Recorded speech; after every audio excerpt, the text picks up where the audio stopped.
अस्सलाम वालेकुम dear students, I am Iftikhar Ahmed from Suffa science academy. आज हमारा जो मैथ फॉर जॉब टेस्ट के हवाले से सीरीज़ के लिहाज से आज लेक्चर है। इसमें जो हम कुछ टॉपिक्स आज डिस्कस करेंगे, तो आप हमारे चैनल को डिजिटल मैथमेटिक्स मेंटोर को जैसे नाम लिखा हुआ है इसे लाइक और सब्सक्राइब भी करें। और अगर कोई आपको फ़ीडबैक इस पर इस नंबर 303308731692 आप इस पर इसका फ़ीडबैक भी सेंड कर सकते हैं। किसी भी टॉपिक पर अगर वीडियो बनानी हो तो आप इस नंबर पर मैसेज करेंगे तो उस पर इंशाल्लाह कोशिश करेंगे कि ईज़ी से वीडियो बना दें। आज हम जो टॉपिक की तरफ देखते हैं कि आज हमारा टॉपिक क्या है। तो आज हमारा टॉपिक्स में जो शामिल है परसेंटेज पर है। परसेंटेज NTS जॉब टेस्ट या पुलिस डिपार्टमेंट में जितने भी ये यहाँ पर हमारे टेस्ट होते हैं उसमें ये परसेंटेज के क्वेश्चन लाजमी इन्वॉल्व होते हैं। तो इनमें हमने आज फर्स्ट जो टॉपिक है वो परसेंटेज को डिस्कस करना है कि परसेंटेज क्या है। पहला टॉपिक ये है। फिर इसी तरह परसेंटेज में यहाँ सारी पॉइंट्स लिख लिए हैं हमने कि x% मीन्स क्या होता है, x% ऑफ अ नंबर क्या होता है। इसी तरह x% ऑफ अ नंबर दिया हुआ हो कि किसी नंबर का x% या कुछ परसेंट दे दिया जाए कि एक नंबर का इतनी परसेंटेज है, ये इतनी परसेंटेज है, तो ओरिजिनल नंबर क्या होगा जिसकी वो परसेंटेज है। इसी तरह अगर कोई की कॉस्ट इंक्रीज़ हो जाए किसी भी चीज़ की या किसी की कॉस्ट डिक्रीज़ हो जाए तो उनकी परसेंटेज हम कैसे फाइंड कर सकते हैं कि ये इंक्रीज़ कॉस्ट कितनी परसेंट इंक्रीज़ हुई और कितनी परसेंट कॉस्ट या उसकी वैल्यू जो है वो डिक्रीज़ हुई। ये था। और नेक्स्ट जो है इसका ये डिस्कशन के बाद हम ये देखेंगे कि नेक्स्ट वीडियो में जो इसी टॉपिक के अबाउट परसेंटेज की होगी, profit loss interest compound interest के वर्ल्ड प्रॉब्लम्स के ज़रिए हम किस तरह फाइंड आउट कर सकते हैं, ये नेक्स्ट वीडियो में होगी। तो शुरू करते हैं कि आज पहला हमारा पॉइंट क्या था परसेंटेज का, कि परसेंटेज से क्या मुराद है। जी देखें, हमारे पास परसेंटेज लिखा हुआ है जिस तरह कि परसेंटेज के बहुत सारे मीनिंग्स आए हैं। Number 1, percentage means part of 100 भी कहते हैं परसेंटेज को। Part in term of hundreds के हंड्रेड्स का के टर्म्स में किसी पार्ट को लिखना ये भी परसेंटेज कहलाता है। आउट ऑफ 100 ये भी परसेंटेज कहलाता है, या पर 100 ये भी जो है परसेंटेज कहलाता है। अब इसका साइन, इट्स साइन इज़, इस तरीके से ये नोटेशन है, it is a sign of percentage. कि आप इस तरह एक इंक्लाइंड लाइन लगा दें, एक लाइन लगा दें और यहाँ पर 2 छोटे डॉट्स लगा दें तो ये आपके पास परसेंटेज की अलामत होगी। अब इसका नेक्स्ट जो देखते हैं कि इस x% से क्या मुराद हो, यानी किसी भी नंबर के साथ अगर परसेंट लगा हुआ हो, ये अलामत लगी हुई हो, तो उसको हम किस तरीके से एक्सप्लेन कर सकते हैं या लिख सकते हैं। जी अब देखें, जैसे आपके पास यहाँ वीडियो में नज़र आ रहा है कि x% मीन्स फाइंड करना है। इसमें सबसे पहले देखेंगे x% के लिए परसेंट का क्या मतलब होता है। तो परसेंट का मतलब होता है 1/100। परसेंट का क्या मतलब होता है 1/100। तो अगर x% है तो इसका मतलब क्या हो जाएगा x/100। तो जिस नंबर के साथ परसेंट आ जाए तो उस परसेंट को अगर हम ख़त्म करना चाहते हैं तो आप क्या करें, उस नंबर के ओवर में 100 लिख दें। जैसे 5% है, 5/100। अब उसके बाद अगर इससे, ये तो हो गया फ्रैक्शन में इसका रिज़ल्ट। अगर आप इसको डेसिमल में रिज़ल्ट देना चाहते हैं, इशारिया में रिज़ल्ट देना चाहते हैं, तो आसान सी यहाँ पर नोटेशन है या ट्रिक है हमारे पास कि ये जो 5 है 5 लिख दें। उसके बाद आप इस एक 0 लगाएं और फिर डॉट लगा दें। उसकी रीज़न ये भी है, जब परसेंट को ख़त्म करेंगे तो ओवर में क्या आ जाएगा 100।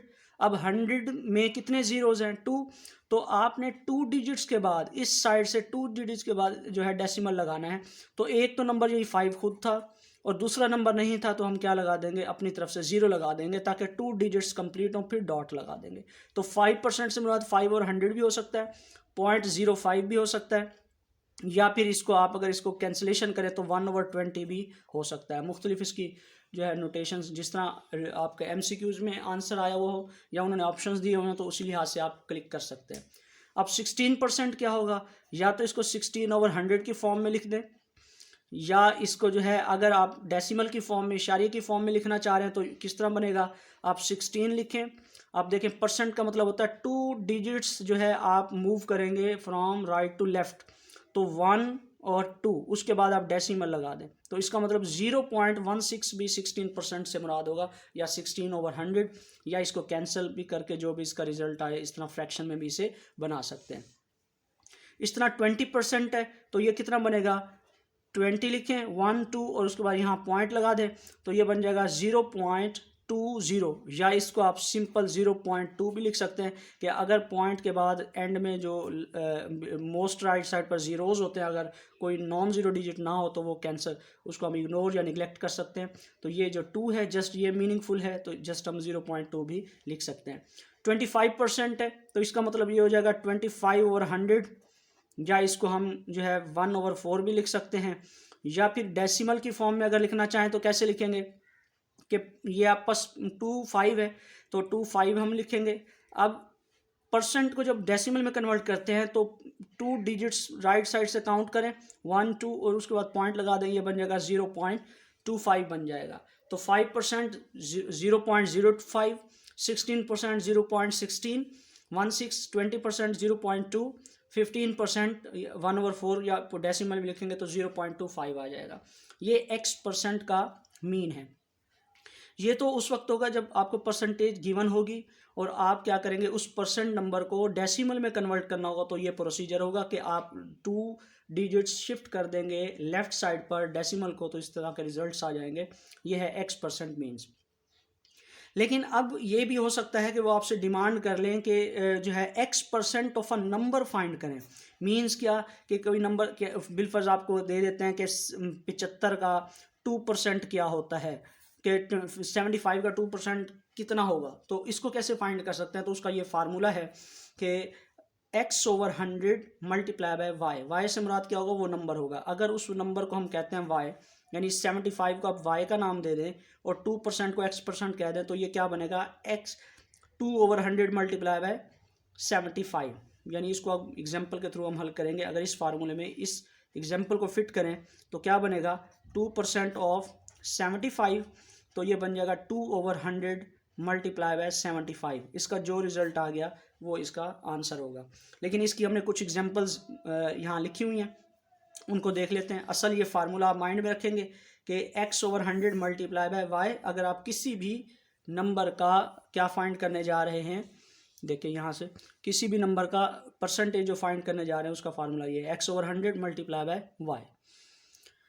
तो जस्ट अब इसकी फर्दर एग्जांपल देखते हैं कि नेक्स्ट इसकी एग्जांपल क्या है। अब फार्मूला अभी हमने पढ़ा था कि x/100 मल्टीप्लाई बाय y, ये फार्मूला है उस वैल्यू फाइंड करने का कि जब आपसे कहा जाए कि परसेंट की इस नंबर की परसेंटेज क्या होगी। बिलफर जैसे यहाँ लिखा हुआ है कि 450 की परसेंटेज 15% कितना होगा, 450 का 15% कितना होगा। तो इस फार्मूले के मुताबिक जो नंबर है उसे y से जाहिर किया जा रहा है और जो ये परसेंटेज है इसे x% से। तो हमने फार्मूला पढ़ा कि x% x/100 और उसके साथ उस नंबर को मल्टीप्लाई कर दें, तो ये बन जाएगा 15/100 मल्टीप्लाई बाय 450। कैंसिलेशन करें, इसका जो यहाँ रिजल्ट आपके पास आ जाए वो हम यहाँ पर लिख देंगे। ये तकरीबन बन जाएगा आपके पास आई थिंक 45 मल्टीप्लाई बाय 3। इसको इससे मल्टीप्लाई कर दें, 3 5 are 15, 1 कैरी, 3 4 are 12 एंड 3 135। तो ये बन जाएगा आपके पास 135/2। फर्दर अगर इसे 2 से डिवाइड करना चाहते हैं तो यहाँ हम डिवाइड कर लेते हैं। 2 6 are 12, -3 में से 2 माइनस करें 1 आ गया, और उसके बाद 1 में से 1 माइनस करेंगे क्या आ जाएगा 0। 15 आप वैसे ही यहाँ 5 उतारेंगे 15 बन जाएगा। 2 7 are 14, माइनस करें तो 1 आ जाएगा, पॉइंट लगाएं 0 लिखें तो 2 5 are 10 हो जाएगा। तो ये रिजल्ट हमारे पास कितना बना 67.5। तो अगर पॉइंट्स में होगा तो 67.5 जो है वो 15% है किसका, 450 का। तो इसमें अगर आप बहुत ही सिंपल सा ये आपके पास एक फार्मूला था कि जितनी परसेंटेज फाइंड करनी हो दैट ओवर 100 कर दे, मल्टीप्लाई बाय जिस नंबर की परसेंटेज होगा उसको उससे मल्टीप्लाई कर दे। अब इसी तरह ज़रा यहाँ पर देखें नेक्स्ट एग्जांपल क्या लिखा हुआ है, 2% ऑफ 1500, तो 1500 का 2% फाइंड करना है। तो क्या करेंगे हम 2% है तो वो किस में कन्वर्ट हो जाएगा 2/100 में। देखिए ये बन गया आपके पास 2/100 में, और मल्टीप्लाई बाय वो नंबर क्या है वो 1500 वो वैसे आ गया, ये इसमें कन्वर्ट हो गया 200 में। तो जब इसे कैंसिल करेंगे 20 से 20 कैंसिल, 15 2 ज़ार 30, तो 1500 का 2% कितना हो गया, 30 हो गया। ये आपने माइंड में रखना है। नेक्स्ट, अब थोड़ा नेक्स्ट टॉपिक हमारे पास आ गया कि पहले तो ये था किसी नंबर का आपने परसेंट फाइंड करना था कि 1500 का 2% या 450 का 450 का 15%। But now question is change. अब आपको परसेंटेज दी हुई है कि बिलफर्ज किसी नंबर की 2% 15 है, तो बताएं वो नंबर क्या होगा जिसकी परसेंटेज जो है वो 15 है। तो उसके लिए फार्मूला है कि अगर आपको ओरिजिनल नंबर फाइंड करना है तो अब यहाँ फार्मूले में तो चेंजिंग आ जाएगी कि 100 over that percentage 100 over x multiply bye y। यानी फॉर एग्जांपल आपने, अगर हमसे कहा जाए कि किसी नंबर की 5% जो उसका है या 5% इज 10, कि अगर किसी भी नंबर के 5% कितना है 10 है, यानी आप उस नंबर का 5% निकालते हैं और वो कितना आता है 10 आता है, तो वो कहते हैं बताएं ऐसा नंबर कौन सा है जिसकी 5% 10 हो। ये हमने देखना है। तो हम क्या करेंगे, 100 ओवर 5 ओवर में आ जाएगा, मल्टीप्लाई बाय 10 जो ये उन्होंने उसका रिजल्ट निकाला हुआ है। तो जब इसे कैंसिल करेंगे 5 1 ज़ार 5, 5 2 ज़ार 10, तो 2 मल्टीप्लाई बाय 100 जो होगा वो कितना होगा 200। तो इसका मतलब है 200 वो नंबर है, 200 वो नंबर है रिक्वायर्ड नंबर विच 5% इज 10, जिसके 5% जो है वो 10 आपके पास रिजल्ट आता है। ये टोटल अमाउंट कहलाएगी या रिक्वायर्ड नंबर कहलाया जाएगा कि 200 वो है। इसी तरह कोई और एक एग्जांपल भी ले सकते हैं, जैसे यहाँ पे लिखा हुआ है कि अगर किसी नंबर की का 40% 1200 हो, 1200 रुपये हो सकता है, 1200 कोई चीज़ भी हो, कि बिलफर्ज किसी नंबर के 40% 1200 है, तो वो नंबर कौन सा है। तो हम क्या करेंगे 100 ओवर 40 लिख देंगे इसको और मल्टीप्लाई बाय 1200। यहाँ से देखें 100 ओवर 40 मल्टीप्लाई बाय 1200। जब इसे हल करते हैं तो यहाँ 30 और यहाँ 100 आ जाता है, जब इसे मल्टीप्लाई करें तो क्या कितना आ जाता है आपके पास 3000। तो 3000 इज अ रिक्वायर्ड नंबर। 3000 या 3000 वो नंबर है जिसका 40%, जिसका 40% कितना है 1200 है। फिर देखें फार्मूलाज को आप माइंड में रख लेंगे कि अगर आपने ओरिजिनल नंबर फाइंड करना हो तो फिर 100 over x multiply by y करेंगे, और अगर आपने x% फाइंड करना हो किसी नंबर का तो x over 100 multiply by y करेंगे। आप उलट केस हो गए एक दूसरे के।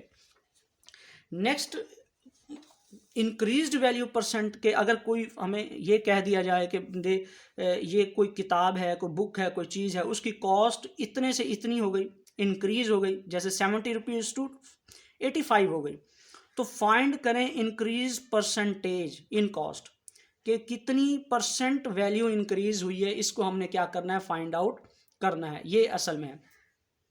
अब अगर हम यहाँ देखते हैं तो इसका सबसे पहले तो चेंज फाइंड करें, चेंज, या तो उसके लिए 85 में से 75, यानी इन दोनों में डिफरेंस जिसको कहते हैं, चेंज भी ना कहें, डिफरेंस का लफ्ज़ लें कि इनमें फ़र्क कितना है।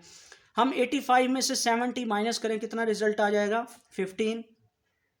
अब इसका फार्मूला ये है, चेंज भी लिख सकते हैं और यहाँ डिफरेंस का लफ्ज़ भी लिख सकते हैं। डिफरेंस ज़्यादा बेटर है कि इन दोनों में फ़र्क कितना है, difference over original multiply by 100%, ये है फार्मूला। अब ओरिजिनल कीमत थी 70, चेंज होके 85 बनी, तो आपने डिफरेंस इन दोनों में देखा कितने का है, तो वो 15 का डिफरेंस आया। अब फार्मूले के मुताबिक डिफरेंस यहाँ लिखें 15 ओवर ओरिजिनल कीमत कितनी थी 70 थी, मल्टीप्लाई बाय 100%। तो जब इसे आप कैलकुलेट करते हैं तो ये कितना आता है 41.42%, यानी 100 को इससे ज़रब दें और 70 से क्या कर दें, डिवाइड कर दें, ये परसेंट वैसे का वैसे यहाँ आ जाएगा। ये परसेंटेज का फार्मूला है। तो 21.42 या 21.42% इंक्रीज हुई वैल्यू अगर एक बुक की कॉस्ट 70 से 85 रुपीज़ हो जाए तो। इसी तरह डिक्रीज़ भी हो सकती है। इसी एग्जांपल को अब हम डिक्रीज़ के लिए लेते हैं कि अगर उसकी पहले उसकी जो वैल्यू थी वो 85 रुपीज़ थी, अब उसकी कॉस्ट जो है 70 रुपीज़ हो गई, तो अब देखते हैं उसके अंदर कितना डिक्रीज़ हुआ परसेंटेज में, ये चेक करते हैं जी। इसमें देखें डिक्रीज़ का फार्मूला क्या है, उसी तरह वही फार्मूला सारा, डिक्रीज़ कितना हुआ यानी डिफरेंस कितना उन दोनों के दरमियान है, ओवर ओरिजिनल मल्टीप्लाई बाय 100% आपने देखना है। अब क्वेश्चन इज दिस, अब जैसे क्वेश्चन 85 टू 70 में डिक्रीज हुआ, डिफरेंस कितना आया या डिक्रीज कितना हुआ, 15, 15 रुपये। अब 15 मल्टीप्लाई है, वहाँ ओरिजिनल कीमत थी 70, लेकिन जब डिक्रीज हुई तो अब ओरिजिनल कीमत कितनी है, 85 है। उसको आप कहाँ लिखेंगे, यहाँ पर लिखेंगे 85 को। ये बन जाएगा 15/85 मल्टीप्लाई बाय 100%। तो जब इसे आप डिवाइड करते हैं ये बन जाता है 17.64%, ये बनेगा 17.46%। अब क्वेश्चन ज़रा इन दोनों को कंपैरिजन करें कि दोनों की वैल्यूज़ जो हैं वो तो थी सेम। मिसाल के तौर पर यहाँ भी 70 to 85 था इंक्रीज करने में, और डिक्रीज में भी 75 to 85 और 70 ही इन्वॉल्व है। लेकिन यहाँ उनके रिजल्ट्स के अंदर अगर आप गौर करें डिफरेंस आ रहा है कि जब इंक्रीज हुआ तो वो 21.42% इंक्रीज हुई, लेकिन उसी वैल्यूज़ के अंदर डिक्रीज हुआ 17.64% डिक्रीज हुआ। ये डिफरेंस क्यों हुआ, कि हालांकि वैल्यूज़ जो उसकी कॉस्ट तो सेम है, लेकिन यहाँ इंक्रीज कुछ ज़्यादा हो रहा है और डिक्रीज कम हो रहा है। उसकी रीज़न क्या है, इस चीज़ को अगर हम देखें तो यूँ गौर कर लें कि आपके लिए इस क्वेश्चन में जब इनिशियल वैल्यू 70 थी तो आपका 100% जो था वो 70 था, तो 70 से 85 पर गए आप, तो देखिए 70 100% था तो 15 का डिफरेंस ज़्यादा होगा। लेकिन जब इस क्वेश्चन में आए तो आपका 85 100% था, कि 85 जो ओरिजिनल अमाउंट थी ये 100% था, तो इसमें 15 की वैल्यूज़ कम होंगी, यहाँ 15 की वैल्यूज़ ज़्यादा होंगी। 70 जब ओरिजिनल अमाउंट थी उसकी, यानी 100% में 70 को 100 से डिवाइड करें तो 1% की कीमत इसमें ज़्यादा बनेगी और इसमें 1% की कीमत कम बनेगी। तो इसलिए जो है डिक्रीज़ का रिजल्ट कम आया, क्योंकि यहाँ पर टोटल हमारे पास अमाउंट ज़्यादा थी, इधर टोटल अमाउंट क्या थी वो कम थी। तो ये कुछ पॉइंट्स हमारे पास थे जो हमने डिस्कस किए फ्रैक्शंस के अबाउट, मिनिमम के जो टॉपिक्स हम कर सकते थे कैप्चर वो हमने किए। हमारा पहला क्या था, परसेंटेज, एक्स मीन्स हो गया, ये हमने कर लिया। x% ऑफ अ नंबर भी फाइंड कर लिया, और x% अगर गिवन हो कि y है तो वो नंबर भी, ओरिजिनल नंबर भी हमने फाइंड कर लिया। इस तरह इंक्रीज्ड वैल्यू भी हो गई और डिक्रीज वैल्यू भी हो गई। तो स्टूडेंट्स ये जो आप पास इसका दूसरे लेक्चर में मज़ीद हम इसमें डिस्कस करेंगे ये टॉपिक्स जो नेक्स्ट वीडियो है। तो आप फीडबैक ज़रूर दें, कमेंट्स ज़रूर करें। Thanks a lot for watching video. अल्लाह हाफिज़।